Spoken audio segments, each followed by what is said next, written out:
السلام علیکم دوستو، آج میں آپ کے لیے لے کے حاضر ہوئی ہوں پراسرار موت کا قصہ، بے چین روح۔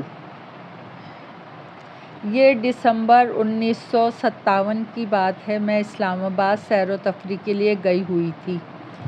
شروع سے ہی مجھے بھیڑ پسند نہیں ہے۔ جو بات تنہا رہنے کی ہے وہ دوستوں کے ساتھ نہیں۔ میری رہائش کراچی میں تھی۔ میں ایک جیسے ماحول سے اکتا کر سیر و تفریح کا پروگرام رکھا اور اکیلے ہی اسلام آباد آ گئی۔ شہر سے دور والد صاحب کی حویلی تھی جو زیادہ تر خالی رہتی تھی۔ والد صاحب والدہ کے ساتھ فیصل آباد کے قریب ایک آبائی گاؤں مزارے والا میں رہائش پذیر تھے۔ یہ حویلی اس لیے تھی کہ گھر کے افراد میں سے جو بھی جب چاہے یہاں آ کے رہے۔ اپنے ہی گاؤں سے ایک فیملی یہاں رکھی تھی جو حویلی کی دیکھ بھال کرتی تھی۔ میں کراچی سے یہاں آئی تو خود کو کافی پرسکون تصور کیا۔ ایک دن آرام سے گزرا۔ دوسرے روز میں نے کیمرہ اٹھایا اور خوبصورت نظاروں کی تصویریں کھینچ رہی تھی۔ موسم بھی اچھا تھا، دن کا بھی پتہ نہ چلا اور شام ہو گئی۔ تھکاوٹ بھی کافی ہو گئی تھی، لہٰذا واپسی کا ارادہ کیا۔ ایک سنسان سڑک سے گزرتے ہوئے مجھے ایک شخص نظر آیا۔ میں نے گاڑی اس کے قریب روک کر کہا، بڑے میاں کیا میں آپ کو شہر تک چھوڑ دوں؟ بڑے میاں نے پلٹ کے میری طرف دیکھا تو مجھے ایسا لگا جیسے میں نے انہیں پہلے بھی کہیں دیکھا ہے۔ بڑے میاں بھی شاید مجھے پہچان لیا اور بے اختیار کہا، مینا تم؟ وہ میرا کلاس فیلو تھا۔ ہم نے تقریباً 10 سال ایک ساتھ گزارے تھے۔ 1973 میں میٹرک کرنے کے بعد کلیم اپنی فیملی کے ساتھ لاہور سیٹ ہو گیا تھا اور اس کے بعد کوئی رابطہ نہ رہا۔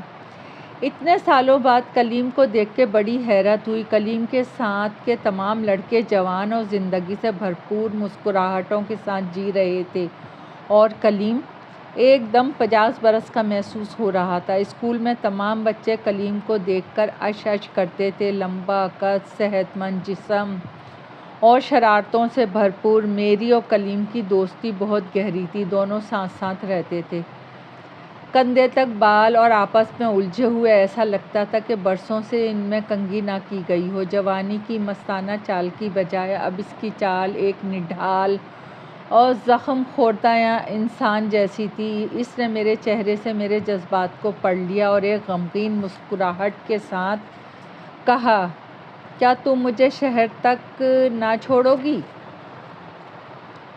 اوہ ہاں، میں نے شرمندہ ہوتے ہوئے کہا۔ کلیم آہستہ آہستہ چلتا ہوا گاڑی کے قریب آیا اور بیٹھ گیا۔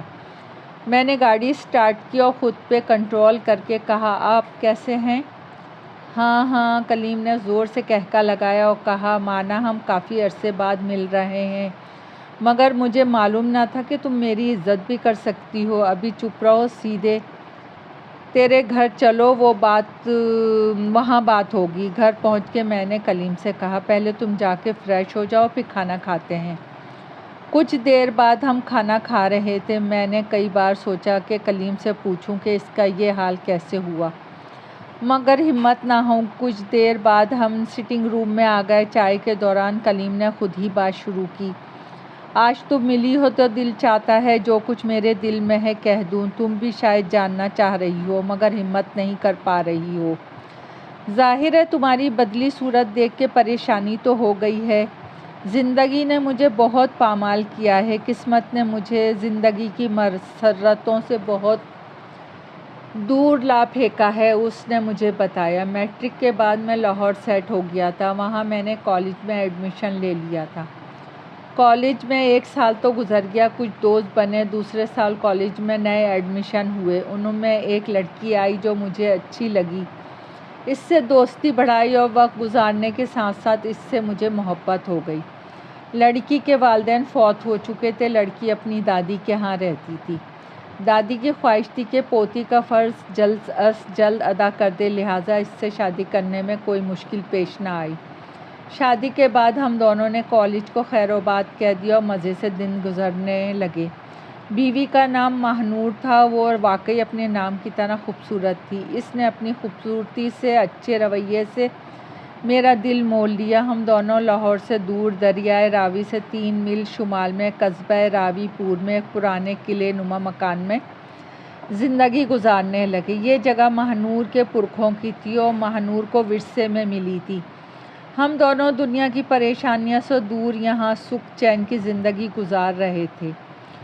گزرا وقت کے لیے مہنور کی بے شمار زمینیں کافی تھیں جو اس کے پرانے نمک خواروں نے سنبھال رکھی تھیں، مگر ابھی خوشیوں اور امنگوں کا ایک برس بھی نہ گزرا تھا کہ مہنور کو اچانک ہارٹ فیل ہو گیا۔ میرے لیے یہ سب کچھ اچانک ہوا۔ میں ذہنی طور پہ اتنے بڑے حادثے کے لیے بالکل تیار نہیں تھا۔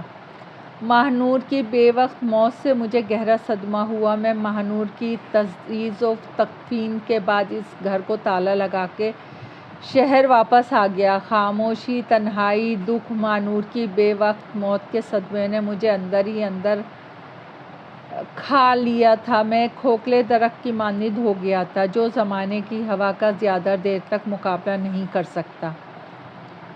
میں بہت پریشان تھا، تمہیں ڈھونڈا مگر تمہارا پتہ نہ چل سکا۔ وہ دور ایسا تھا کہ میں دل ہی دل میں خودکشی کے منصوبے بنایا کرتا تھا۔ تم سمجھ نہیں سکتی کہ مہنور کے بچھڑنے کا غم مجھے کس طرح کھا رہا ہے۔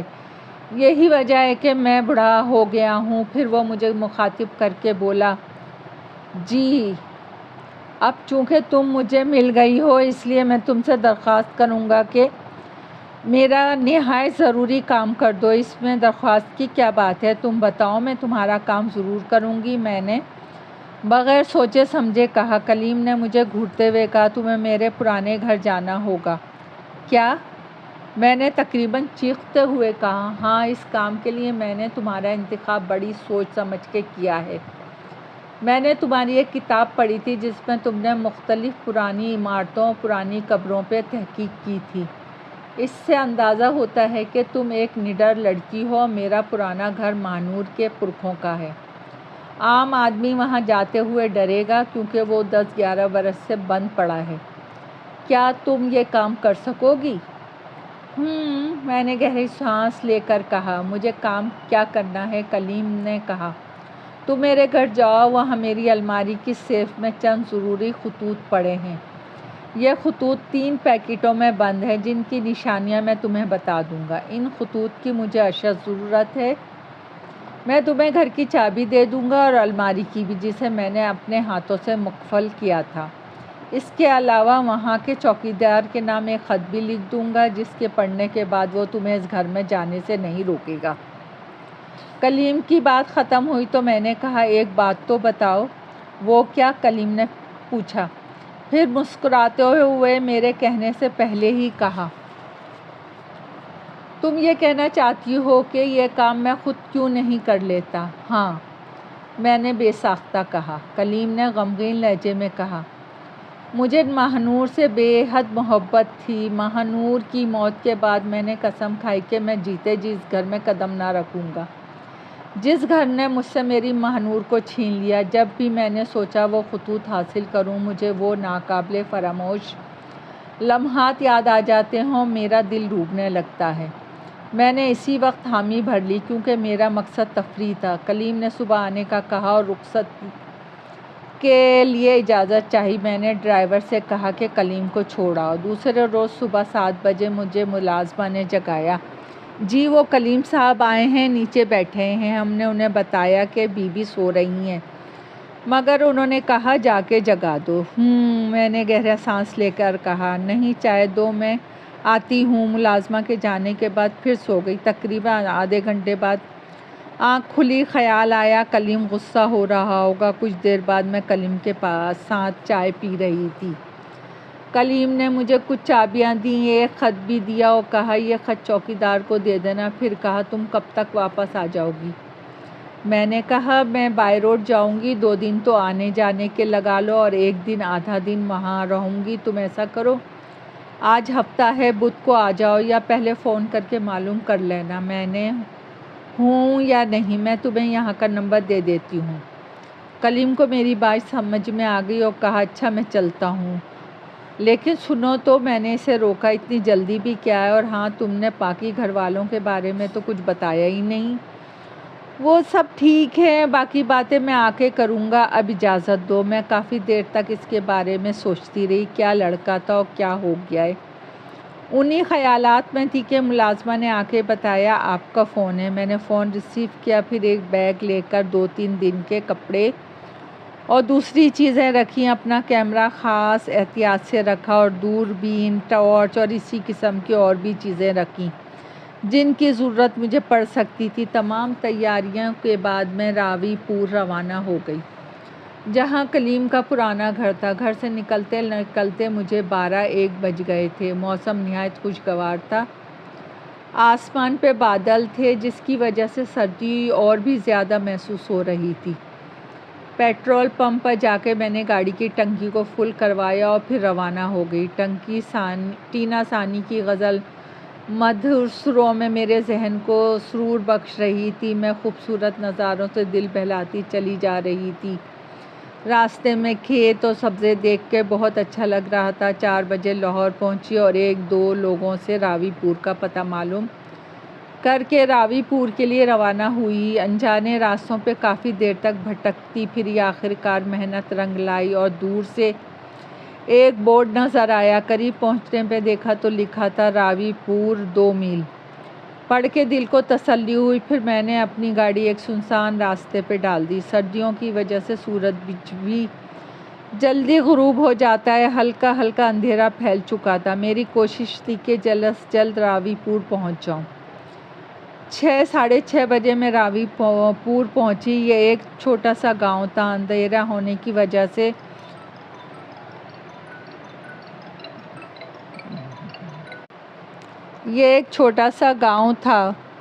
کچھ معلوم نہیں ہو رہا تھا۔ اندھیرا ہونے کی وجہ سے بس کہیں کہیں گھروں کی روشنیاں جگنوں کی مانند نظر آ رہی تھیں۔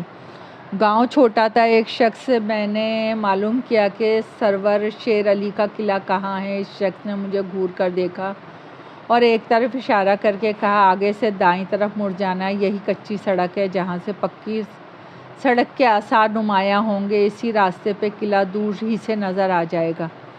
میں اس دیہاتی کے بتائے ہوئے راستے پہ چلی، جلدی مجھے قلعہ نظر آ گیا۔ یہ قلعہ گاؤں کے اختتام پہ واقع تھا اور میلوں اراضی پہ پھیلا ہوا تھا۔ یہ قلعہ نما مکان دیکھ کے کچھ لمحے تو دل پر عجیب طرح کی وحشت سی طاری ہوئی تھی۔ قلعے کے چاروں طرف تقریباً 8-8 فٹ اونچی دیواریں بنی ہوئی تھیں۔ قلعے کے چاروں طرف ایک اجڑا ہوا باغ بھی نظر آ رہا تھا جس کا بیرونی دروازہ بند تھا۔ میں نے گاڑی سے اتر کر دروازہ کھٹکھٹایا۔ تھوڑی دیر بعد آہٹ ہوئی، دروازہ کھلا اور اندر سے ایک بوڑھا برآمد ہوا۔ اس کا حلیہ ابھی تک میرے دماغ میں محفوظ ہے۔ جھریوں دار چہرہ، تنگ پیشانی، جسم اتنا سوکھا کہ ایک قسم کا ڈھانچہ لگ رہا تھا جو ابھی ابھی قبر سے نکل کے آیا ہو۔ میں نے اسے اپنی خوفناک آنکھوں سے میری طرف گھورتا ہوا دیکھ رہا تھا مگر کچھ بولا نہیں۔ دوستو، کہانی جاری ہے۔ پسند آئے تو لائک اور سبسکرائب کیجیے گا۔ آپ کی دعاؤں کی طلبگار۔